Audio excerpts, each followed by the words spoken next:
Can I say something that will sound controversial or provocative, but it's just history.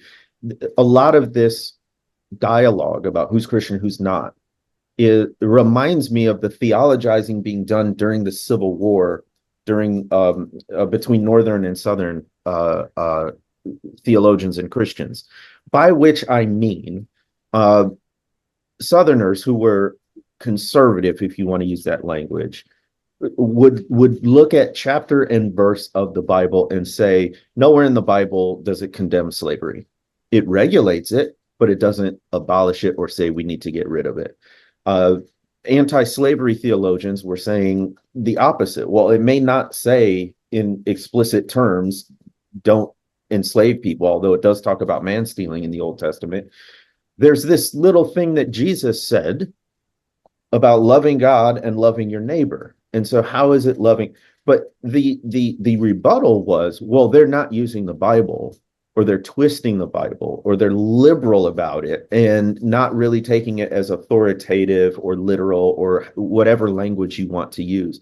And so obviously it's not a one-to-one correlation here, but what I'm trying to say is this boundary markers of who's Christian and who's not, and how like you said before, Kristin, about an exclusivist kind of Christianity or God talk, really, that narrows who can be part of this according to a very strict set of fundamentals, if you will, that you have to check all those boxes.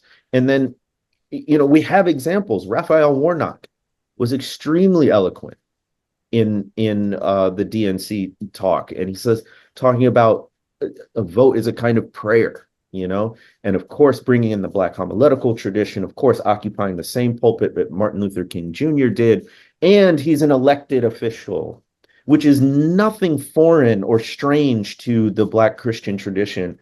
And so I talked on the Evangelicals for Harris call about a thin political theology versus a thick political theology, and I posted it on my Substack. I won't go all into it here, but it's just like, again, and y'all feel free to disagree with me, I just think like this is a moment where a lot of white evangelicals are finally getting exposure to a different expression of faith in politics.